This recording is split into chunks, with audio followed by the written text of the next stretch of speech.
my channel. My name is Bex, B-E-X, and we are finally filming the video that I've been talking about on my page for like literally almost a year now, actually, which is how I got my 1L summer position. I'm just gonna go into about 5 or 6 things that I kind of like 5 or 6 points that are important or that are like super prevalent in the job application process and that you should definitely be highlighting. If you haven't by now, definitely be thinking about going into the rest of the winter, into the rest of your spring semester in order to obtain your 1L summer position. I'll put a disclaimer on it that if you don't get a 1L summer position, it's okay.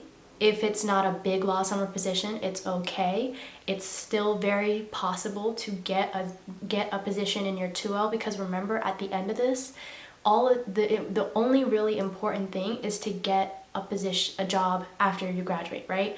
But if it doesn't happen for you in the first summer, which it really doesn't happen for most in the first summer, so that's kind of something else to wrap your head around, but that doesn't mean that you shouldn't strive for it. And that was kind of the perspective that I was coming from, where I really wanted to make sure that like I knew and I embraced and I accepted the fact that it might not happen for me, but at the end of the day, I was still going to try my absolute hardest to get that summer position.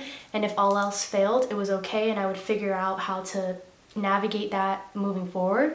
But at the end of the day, I was definitely going to try my darndest, bestest, okay? To start off, I think one of the biggest things that I struggled with was like, where do I even begin? I don't have any lawyers in my family, and I have had like a legal internship in the past in undergrad, but it wasn't an internship, or it wasn't like with a law firm that I would want to work for again. It wasn't the type of law that I was even interested in. So I knew that I was really starting from scratch when it came to the whole job application process. I just want to kind of point you guys in the right direction of where to even begin in terms of looking for law firms, kind of getting a sense of like, what is big law, what are medium-sized firms, small firms, in-house positions, the like. So when it came to looking up law firms, there's a couple websites that I found really helpful. One of them is vault.com, and I'll link these either in the video or just in the description box below. But Vault is really a good place to start. I think if your law school offers you a free subscription to Vault, you'll be able to see a lot of information. Like, you'll be able to see the top 100 big law firms in the country. You'll be able to see medium-sized firms, boutique firms, and they'll give you sort of like an in-depth breakdown of like, what are these firms, you know, really well known for in terms of their industries, like the industries that they practice in, what is it like to work there. You can, you know, people who've worked there before can leave reviews so they can kind of describe what it's been like to work there, what are the salaries that people are being paid who work there. So it's a really great, just like central place to go to just understand the lay of the land, if that makes sense. Because if you don't even know what the law firms are, it's going to be kind of hard to figure out where to even apply, where to even aim for. Obviously, your schools and like the firms that are kind of around your city and in your area will probably be the first ones that you know about, but you'll also probably find that some of your classmates know about all these firms in New York and in California, and you're probably thinking to yourself, how do these people know all of these firms' names? How are they just able to drop them so quickly? And maybe they have lawyers in their family, or maybe they know lawyers. Either way, this is a great place to kind of get access to that information that you might not have had that other people seem to have. So vault.com is a great place to start. Obviously, LinkedIn, if you're kind of already in the legal community on LinkedIn, you will start to sort of see firms pop up. They'll be posting their internship positions. They'll start to say, we're looking for people for our 1L positions, our 2L positions. So that's kind of another way to gain some exposure and to kind of see what's going on. LinkedIn is going to actually keep reoccurring in this video as I think as a tool that is often slept on, and I think that is often used in the wrong way nowadays. But it can be super, super helpful for obtaining a summer position. Another place that you can look is NALP. That is a great place just to kind of find similar information, but just like breakdowns of the firm's sort of like diversity, you know, how many women are at the firm, how many people of color. It's a requirement that firms are supposed to report, you know, give out their reports of like what our first year is being paid, what our second year is being paid. Like, it gives you salary breakdowns, diversity breakdowns, all of that. So that's another great place to just find a little bit more in-depth information about these firms. At the end of the day, what I really mean is just doing your research to kind of, again, get the lay of the land, understand where, what these firms are, where they're located, and how are they made up. I would first begin there, just to, again, get that. And then once you've kind of got an understanding of the firms that are big law firms, medium firms, whatever, now you're starting to look for positions for 1Ls, because not all of these firms are going to hire 1Ls. Most of them do. Most of the big law firms do. They just don't hire one. They don't hire as many. They might not be hiring in the offices that you're interested in. And so that's when you kind of start to weed out some of the firms that you might not be applying to. What I used specifically was LCLD's kind of list or directory, if you will, of summer positions for 1Ls. And this is it's like the Leadership Council on Legal Diversity or something like that. There's a bunch of law firms that are partnered with LCLD to provide these 1L diversity positions. So this might only pertain to those who are diverse candidates, but that's still a lot of you, and I'm sure there's a lot of you who watch my videos. My summer position was an LCLD position, so I always direct people who are from diverse backgrounds to apply for LCLD positions, because when I tell you, you go onto the website, there's a list of firms who are part, and these are big law firms too. There's some medium law firms, but most of them are big law firms, and a lot of the locations in which they're offering these positions, they're pretty broad. So you'll see Atlanta, you'll see DC, you'll see New York, like you'll see major cities, maybe not for every single firm, but you'll definitely see major cities on there. And, don't knock off these other markets that might not seem as poppin' as New York, as poppin' as DC. They're still very relevant, Houston, Dallas, Austin, like these are definitely places that you should still be thinking about. Seattle, Portland even. And especially because the likelihood of people applying to those positions too are probably fewer than those who are applying to positions in New York, LA, DC. You know what I'm saying? The major markets. So LCLD was a really, really great place for me to look up diversity 1L diverse positions. There's also ABA for law students, which is another great place to not only find 1L positions, but also to find scholarships, because maybe you're applying for something that is unpaid. You're going to need to find a way to financially sustain that, obviously, during the summer, because we're not receiving financially from the school anymore. So now you need to kind of make that money stretch a little bit. If your school doesn't offer stipends for people who are doing unpaid internships, going to ABA for law students and just finding different types of scholarships that can help fund that is definitely going to be useful to you, so that you're not struggling financially during your summer. Those who are applying to big law positions, obviously you're not going to have to worry about that as much, because you will be getting paid a big law salary, which is definitely the perk of applying to big law, and that's most likely the reason that a lot of us have applied to big law to begin with. So that being said, that those two websites are good places to look for law firm positions. Another great place, plugging in for LinkedIn here again, LinkedIn was a great place for me to find in-house counsel positions. A lot of the major corporations were posting their 1L legal internships onto LinkedIn. So there was like Converse, I applied to Airbnb, Curology even had a legal internship. So I wouldn't sleep on LinkedIn, especially if you're interested in seeing what in-house counsel, what being in-house counsel is like. Obviously, you've probably heard, and if you haven't, that's fine, but you've probably heard the myth that companies don't necessarily hire law student grads straight out the gate for these in-house counsel positions. They usually like to take seasoned attorneys from big law firms, but it's still possible. And if you just want to get the taste of it and just see what it's like, to see is this something you could do later on in your career, and to just build your network, right, and to gain that experience, it's definitely going to be useful for you to find those in-house counsel positions, and LinkedIn is a great place, in my opinion, of finding them. And the thing is, you'll see it on LinkedIn and you'll think like, oh, what's the likelihood of me finding or me even getting an interview with such a big corporation like Airbnb, right? Because on LinkedIn, sadly, they also tell you like how many people have applied to this job through LinkedIn, obviously through LinkedIn. And sometimes it'll be like hundreds, right? Or thousands. And like, it sounds scary to be like, well, what's the likelihood of my application being picked? But I promise you it works, because I got an interview to Converse. I got an interview to Airbnb. Had my roommate got an interview to Airbnb. So don't stress that. Like, don't look at those numbers and be like, oh, the likelihood of me getting picked is slim.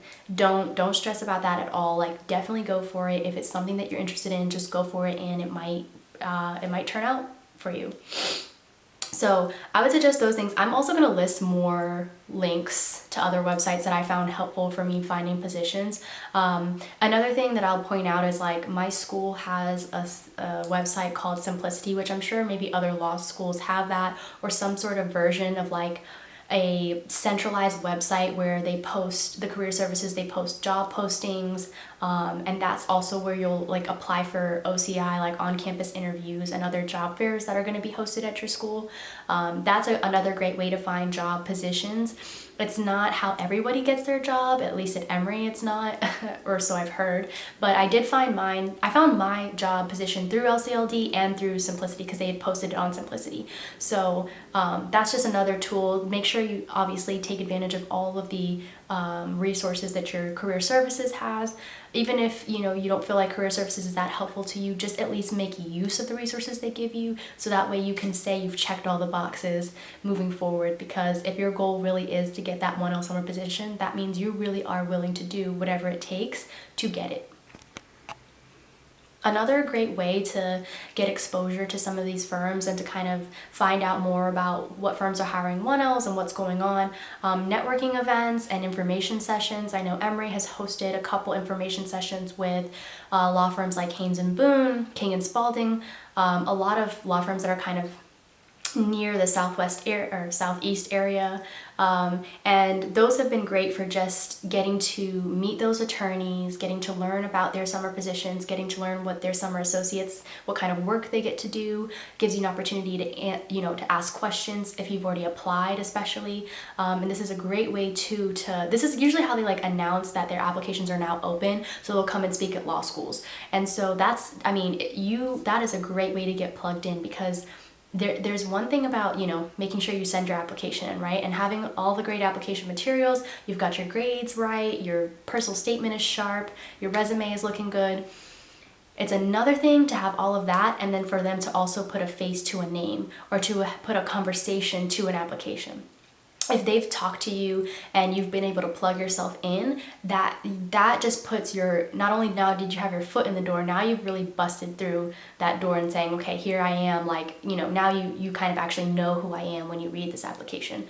That's just, networking is a great way to just push you beyond all the other applicants, because they've actually been able to have a connection with you, and I think that that's a great way to get connected and hopefully secure a summer position. So once you've done all of the law firm research, you've looked at everywhere that you kind of want to apply to, you've kind of created this list. Now my suggestion to you is making a spreadsheet of all the law firms that you want to apply to, law firms, companies, whatever it might be. Everything that you want to apply to, you make a spreadsheet, and you make a spreadsheet of the firms in one column, and then other columns following that are going to list the deadline for that application, any materials that are required for it. So make sure you know what is that firm asking for the application. There's probably going to be an application that you're going to have to submit like online through their website, a resume, personal statement, maybe even a diversity statement, maybe a writing sample, and a cover letter. The resume and the cover letters are like 9 times out of 10 definitely going to need to be on there. Like, you're definitely going to be submitting a resume and a cover letter. The personal statements, diversity statements, I will say maybe like 7 out of 10 times. The writing sample, I would say maybe like 50-50. You just never really know if they're going to ask for something. And it might be like a big writing sample. It might only be like, I've had some positions I applied to that only ask for like a 3-page writing sample, which is really difficult actually. But you really just have to like choose, the best part of your whatever sample that you choose to kind of condense it down. And then some have asked for 10 pages. So you just never know what you're going to get with that. But hands down, you're going to need a sharp resume and a good cover letter that's going to explain why you want to work there. back to the spreadsheet, making sure that it says the deadline, what materials are going to be needed, and then usually what I say is like, do you have any contacts or connects at that, you know, place?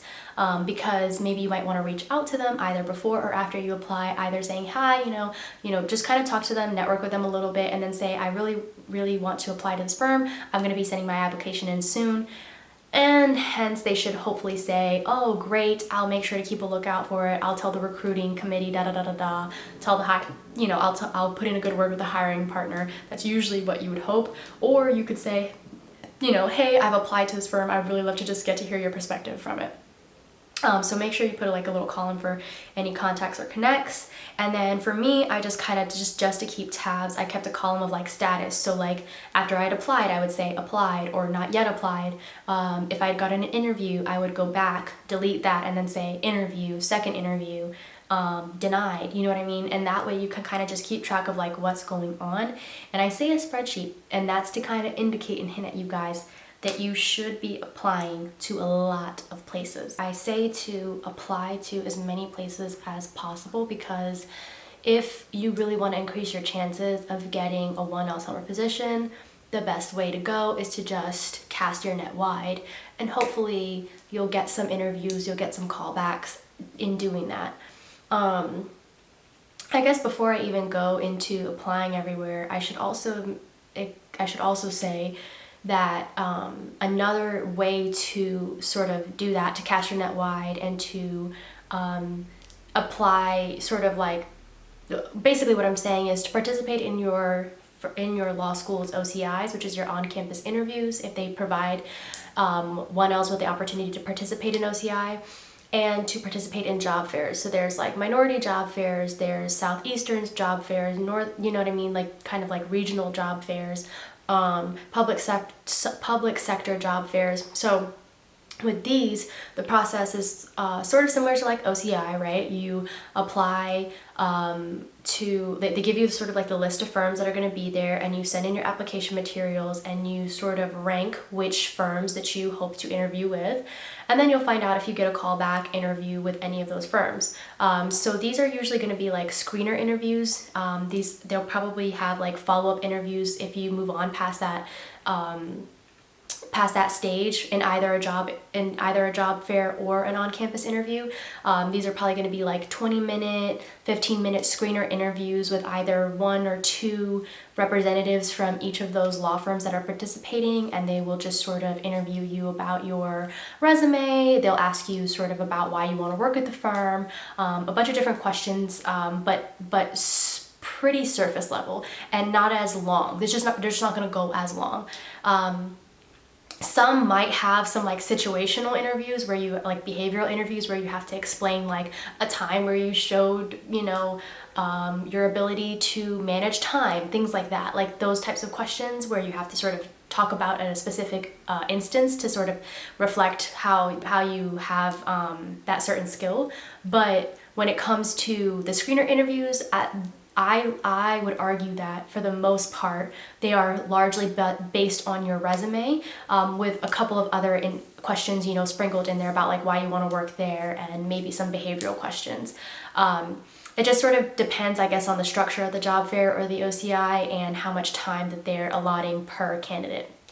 So that's another way to just sort of cast your net wide to make sure that you're applying to as many places as possible, getting as much experience, exposure to these firms as you possibly can. So then, like I said, once you have your materials together, right, your resume, hopefully you'll have somebody look over these things. I'm always available to look over resumes, personal statements, cover letters, diversity statements, whatever you might need, right? You want to make sure that once you have the list of firms that you're applying to, that you have now gathered all of those materials, so that you can then apply everywhere as soon as possible. When it comes to the resume, that's kind of going to be like a constant thing across all the firms that you apply to. You will probably keep your resume the same way that you apply from one firm to another, right? The only things that are kind of differentiate are going to be your cover letters and your statements. Your writing sample, unless the firm asks for either a shorter or longer writing sample, you might have to sort of adjust it on that. But overall, the content of it is going to be constant. It's going to stay the same. It's really just the cover letters and the statements that have the possibility of being changed, because one, you're going to have to tailor it to the firm that you're applying to, right? You're not going to write a cover letter that's going to look the same for exactly every single firm, because you want to make sure that it's personal to that firm so they know that you really want to work there, right? And then the statement might be different because you might incorporate a little bit about what you know about the firm to sort of tie it to you personally as to why you feel like you'd make a great fit for this firm in particular. The diversity statements are probably on the side of remaining the same across all the boards, because it's really just talking about you and what makes you a diverse candidate for big law or for firms in general, right? But the personal statement, I think, is one in which you can sort of like the law school personal statement, where you can tie your own personal narrative into why you would be a good fit for Emory Law School, right? Or for XYZ firm. So I think that when you are looking at these materials, right, you can sort of categorize it between the things that you can knock out of the park super easy and right away, which is making sure that resume is sharp. There's no reason why it shouldn't be sharp, right? Obviously, one thing I forgot is the transcript, right? So you're gonna have your transcript, make sure you have that already locked and loaded. And then, you know, in your writing samples are sort of the things that you can sort of put away and be like, all right, I already have these things secured, ready to go. Now I just have to focus on my cover letters and on my personal statements, which are things that are going to kind of need to be tweaked based on which firm I'm applying to and what I want to focus on and highlight in each of those statements.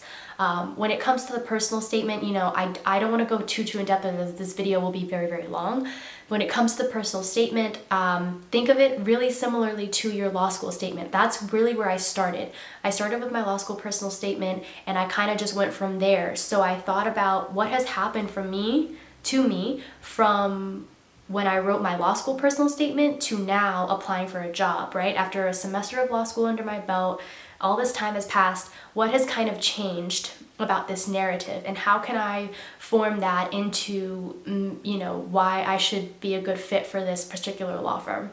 What have I learned from my experience in law school, tied in with my experience pre-law school, that now has prepared me for, you know, the candidate that I am today, and why that's a candidate that should be hired. That's essentially how I thought of the personal statement, because if to think about it as like just starting completely from scratch can be a little intimidating and a little stressful. But if you think about it as just a continuation of the story that you've already been sort of, you know, creating and writing since before you even got into law school, it's a lot more digestible and a lot easier for you to sort of conceptualize, okay, like, how am I going to write this personal statement to a law firm? It's really not going to be that different from what you wrote for your law school. Now, the diversity statement is probably one that you've also might have already written for a law school as well.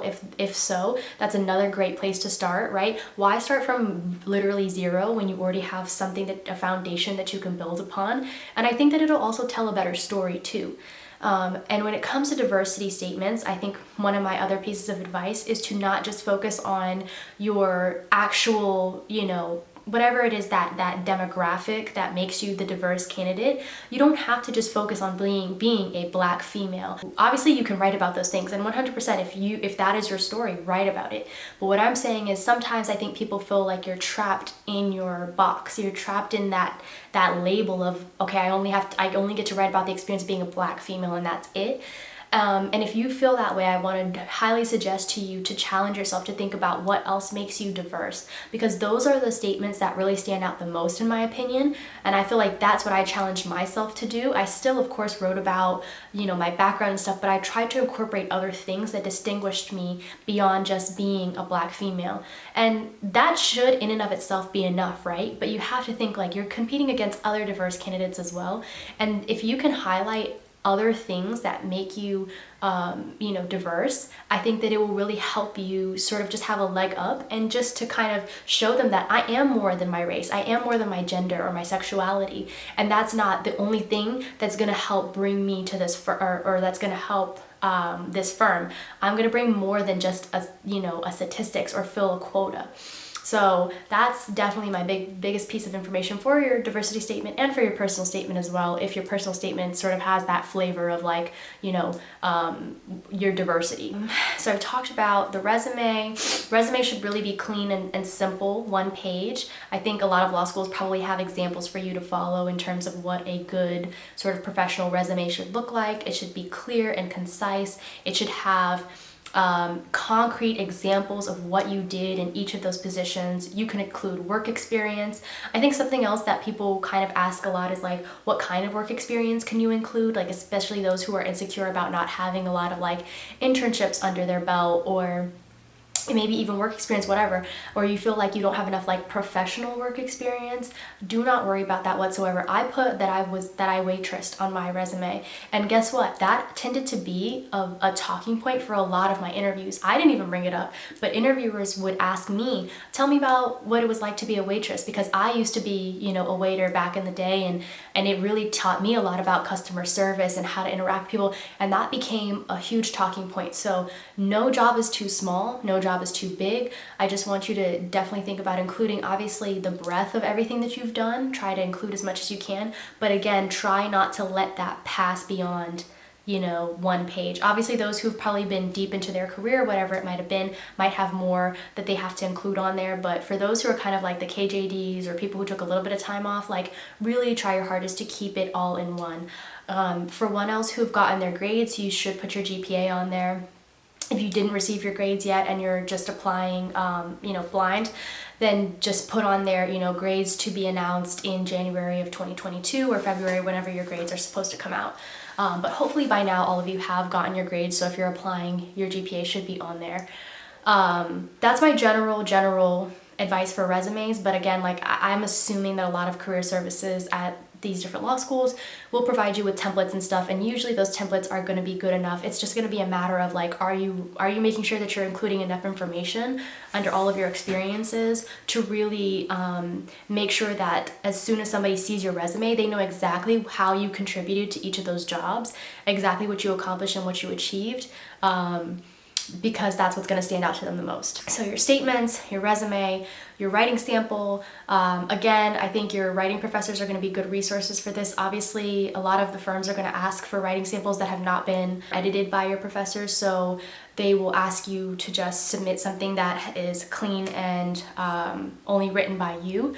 But your law professor will kind of help you to figure out like, okay, what section of your sample, for example, I included my legal memo because that was the first legal writing piece that I wrote in law school in my fall semester. And that was over 10 pages, but a lot of the writing sample requirements were between like 7 to 10 pages. So I had to figure out a way to condense that. And so I had the help of my writing professor just to give me my rubric to see what my grade breakdown was, so that I could submit the portion of my writing sample in which I got the best grade. That's just my piece of advice, and I think that a lot of people would probably say that like your best bet is obviously to include your best writing. Just talk to your writing professor on what that might look like. Our writing professor gave us examples of what writing samples look like, because usually it'll be like a cover page where it kind of explains like, because you've redacted some of the parts of your memo, you're going to kind of have to explain to them this, you know, the legal issue of this memo was blah, blah, blah. Maybe you might summarize the facts for them, whatever, on the cover page. And then what follows is your writing sample. Transcript, your grades, it's inevitable. You're going to have to give them your grades. All of them ask for your grades. Whether or not they say, you know, top 20 preferred or top 33 preferred, do not listen to it, honestly. In my opinion, shot in the dark, shoot your shot, just submit your application, even if you feel like you don't have the grades for it, because I promise you, you will surprise yourself with the responses you'll get from firms who claim that they only take the top 20% or the top 30%. There might be firms out there who really do that, and that's that, and then maybe it's just not for you. But there are firms who kind of just say that, but they might see your personal statement or your writing sample, right? Because maybe you got a good grade in writing, but like you didn't really do well on other exams, and they might see your writing, they might see your resume, they might see your if they take your application holistically, and they might look at that and be like, wait a minute, this is a great candidate. Maybe she's not in the top 20%, but she writes well, she has an awesome resume, and a really interesting narrative. And they might ask you for an interview. So That's why I say to always shoot your shot. You never know what's gonna happen, and the worst thing that they can do is just not offer you an interview. Cover letters, again, are in that category of things that are gonna need to be adjusted you know, on a firm-to-firm basis. You're gonna need to look for, sometimes in the job posting, it will list like this, what they want you to include in your cover letter. And it won't be like a bunch of different things, but it'll usually say like, please include what your ties are to this city, or why you want to work at this firm, or maybe it's a particular type of law that they practice, so maybe why you're interested in doing IP in particular or something like that. So make sure you make note of that, because reading is fundamental. You could send in an amazing application, right?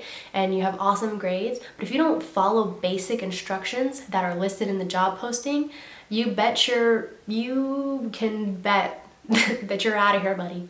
They're not even gonna look at it, because they're gonna see that in your cover letter, it's probably generic, and you've probably sent the same cover letter to all these other firms, and you didn't pay attention to the fact that they wanted you to include particular information that they're looking for in their candidates. So make sure you read the instructions, make sure you read the application requirements, and that you have all of that information down. And that goes the same for personal statements, because they might ask you to talk about particular things and answer particular questions in your personal statement and your diversity statement. For the cover letters, I also would say to use templates that your career services probably have provided to you, and if not, then you can find cover letter templates on the internet easy.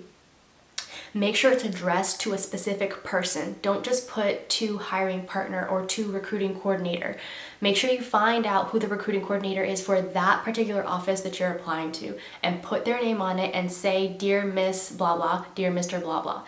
And put that on there, because that just shows the extra level of effort to ensure that you are personally addressing this cover letter and this application to that particular firm. The last thing you want to do, it's the same thing as when you're applying to law schools, right? And you're writing, you know, if you mention the wrong school in your personal statement, that's just so tacky, and it's going to look really, really bad. So make sure you know exactly where you're applying to, and that you address it to a particular person at that firm. And all it takes is going to the firm's website, going to the different office locations that you're applying to, and looking and seeing who's the recruiting coordinator. A lot of this information is online. If not, you can ask your school who's the person of contact, or you can even contact the firm and say who's the person of contact. But the last thing you want to do is just put a general hiring partner, recruiter, as the person that you're addressing. When it comes to the content of the cover letter, I think obviously short and sweet is good, but also you are wanting to make sure that you're including sort of the breadth of what your resume, you know, exemplifies about you, and putting that in the cover letter, and then sort of tying that all in to explain why you should be invited for an interview. A lot of the cover letters will ask, you know, you to put your connections to that city, to that office location, why you want to work at that firm. So making sure that you have a good solid reason for why you want to work in that city is going to be really helpful to you, to make sure that they don't just, you know, swoop over your application. Besides that, I don't have a ton of advice for how to make a cover letter good, because some people, I feel like people have differing opinions on that. My opinion is to just include as much as you can about like something that you've done, you know, if you're like a KJD, something that you did in your undergrad, and then something that you've done in law school, and sort of tying that all in as to why these skills make you a good candidate, you know, what skills you gain from those experiences, and then why those skills make you a good candidate to be a summer associate at that particular firm. That's my overall idea. And then at the end, you kind of just say, you know, I can be reached at this number or this email, and I look forward to hearing back from you about an interview in the future. And then you sign it. So those are the materials. I don't want to go too much more in depth, but I really hope that I touched on each thing and just gave you a little bit of helpful advice as to how to make sure that all of it is in tip-top shape, to hopefully get that callback interview that we're all looking for. Once you've done that, obviously applying everywhere, sending all of your application materials in, keeping everything organized and centralized in your spreadsheet, or if you're better at writing lists, whatever it might be. I just use Excel because that was the easiest way for me to sort of see it all visually and kind of cross things off as I went. The next thing is once you've applied, it's obviously that's the waiting game of figuring out, okay, am I going to get any interviews? Am I going to, you know, how long is too long to wait before you follow up? How long is too soon, or how soon is too soon to follow up with the firm after you've applied? Most firms will sort of send a generic email after you've applied, sort of saying, hi, this is just to confirm that we've received your application, and you know, you should be hearing back from us soon. Some firms are weeks, some firms are very, very soon. Some firms will send you like something that was, and I don't know if this was just like a COVID thing or if this is going to continue on or if this has always been a thing, but they'll send you these like screener interviews, which you'll see in some of my vlogs from last year, where you submit your interview through like a video software service, right? So it's like you're not actually interviewing with a person, but you are on this software and it asks you questions, and then you are given a certain amount of time to answer that, upload your video, and then send that in.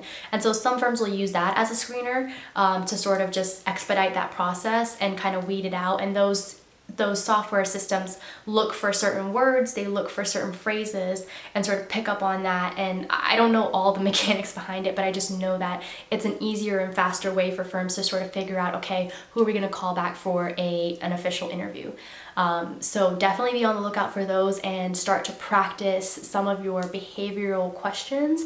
Things like, you know, what are your strengths and weaknesses, right? And using the STAR method for giving the situation, and making sure that you give them, you know, sort of like how you responded to that situation and what you gained from that whole experience. Making sure you know your resume front and back is important, because that's really what they're going to be drawing from. If they're not asking you behavioral questions, they're probably asking you questions about your resume, or they're asking you questions about law school and like why you want to work at the firm. So if you don't have the answer to those basic questions, you're going to be in trouble. Make sure you practice either by yourself or with somebody else. Hopefully your career services at your school has you know, opportunities for you to do mock interviews. If they don't, using a friend is just a great way to just say, hey, can you ask me some of these generic questions? And that way they can see, okay, like, what is your demeanor like? Do you speak really quickly? Do you have poise and composure? Are you articulating it and getting to the point, right? Like nothing, you should never take longer than like a minute and a half to 2 minutes to respond to a question. And that's a problem that I have, and you probably have already noticed from my videos, guys, like I can talk, right? And sometimes when you're nervous, you might just keep talking, right? Because you just want to fill the space and you want to say as much as you can and you want to give them as much information. But remember, like, they're humans too. They have attention spans that are like ours. And yes, they're professionals, but that even in that they're professionals, they have things that they need to do, right? And they've probably listened to so many people tell similar stories and go on and on and on about why they want to work at this firm, da da da da da. What's going to be impressive is if you're calm and you're composed. If this is over Zoom, you're looking right at the camera, you're answering their questions directly, you're not beating around the bush. Obviously, you're not going to be a robot, right? Please have some personality, add some color to it. Like, don't be a dud, but they're going to want to hear that you go straight to the point. You answer their question, because the last thing you want to do is to give your response and then they're like, okay, but how does that relate to what we just asked you? That's literally the last thing that you want to hear. So make sure that you've practiced this so that when you are on the spot, it just comes very naturally. And I think that that's one thing I struggled with in the beginning, because I don't have a lot of interviewing experience. Now I do, but before I didn't.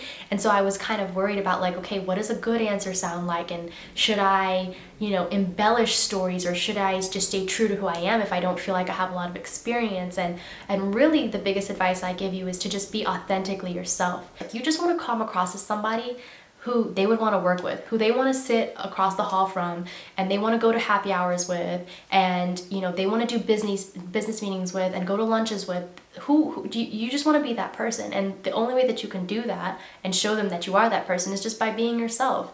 And if you get rejected from that firm, then maybe that office just wasn't for you and it just wasn't a good fit. And that's honestly a blessing, because when you think about this stuff, like, it's the long game, right? And you're thinking about like, I could have a career at this firm, and like if it's not meant for me, then I don't want to be here and I don't want to be locked in to be here.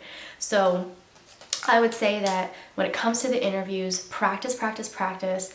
So while you're waiting for responses from people, while you're waiting for screener interviews, while you're waiting for the job fairs to come up and the OCIs to come up, you should be practicing, writing down little tidbits of notes. Obviously, you don't want to have something rehearsed, like you're reciting a response, but you should definitely make sure you have the key points of like, what did I get out of that experience? How will I contribute to this firm? Concrete examples, numbers are good. Like being able to say exactly what you did at this job or at this school, like that's gonna be what stands out and what's gonna remain in people's heads when they're finalizing who they're going to pick for these positions. After every interview, definitely follow up with your interviewers personally with emails. You will most likely be given the contact information of all your interviewers by either the recruiting coordinator, or you can find the information on the firm's website.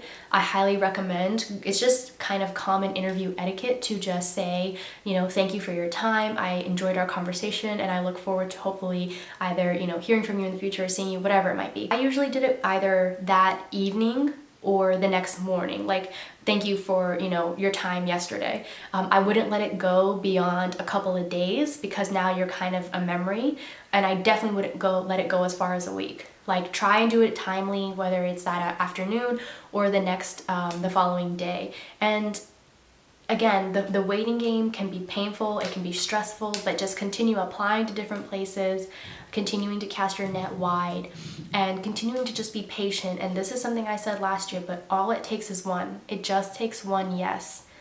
And it might not be the yes that you think you want, but I promise you it will end up working out way more than you would have thought it would have. And it probably is the best thing for you. I think that's the end of my advice for obtaining a job in your 1L summer. I think just knowing that, yes, grades are important. Yes, making sure your application materials are important, but just being yourself is equally as important, because grades are not going to be the determining factor of you getting a job. Your personal statement might not be the determining factor, or your cover letter, but holistically, if you come across as a person who knows how to work hard, who definitely gave it their best shot in law school, and who is authentically themselves wherever and whatever environment they are presented in, people are attracted to that, and that's the type of energy and the type of person that firms want. And I think firms are moving away from people who are just solely getting the best grades. Like, obviously people who get good grades do get jobs, but people who are good people, who come across as such, who have integrity and who work hard, are going to be the ones who are chosen for these positions just as much as those who are in the top 10, top 20%. So take that as you will, guys. I really hope this was helpful. Please reach out to me if you have any questions as you're in the middle of your job application process. I know I talked kind of heavily on the big law side, so if there are people who are interested in the public sector, in government, whatever it might be, let me know, and hopefully I can connect you to those who have better advice for you, because I just did not go for those jobs, and so I don't want to speak entirely on that because I just don't have that personal experience. I'll say also, when it came to finally being offered, I had an in-house counsel position. I had an offer from an in-house counsel position, a medium-sized firm, and then the big law firm, which I ended up working for. And how it came down to it was, I really wanted the position with the big law firm because I was going to be able to get both big law experience and in-house experience, as you guys have probably already seen through my videos and my Instagram, where I worked for Warner Media and Brian Cave at the same time. So it really came down to me having to sort of evaluate, what is it that I really want out of my career? What kind of experience do I want? I knew that time is limited to sort of figure these things out, so the fact that I got to kind of kill two birds with one stone last summer was really, really nice. When it comes to declining offers, right? So usually you'll be given a deadline of about a week or so as to when the firm wants you to respond to them, of when to respond to them about whether you're going to accept their offer. I had to basically just call and say, I didn't do it in email. I called them, because most of them will say, please call me back, either be one of the recruiting coordinators or one of the attorneys from the hiring committee. And I just had to call them. I said, thank you. I didn't want to lead you. I was very excited about this position. However, I just think that this, just think that this other experience is better for me. I appreciate the time that you took to consider me. I appreciate the time that you took to interview me and the opportunity and the experience that I gained from that. And I just wish you the best of luck and da da da da. So like,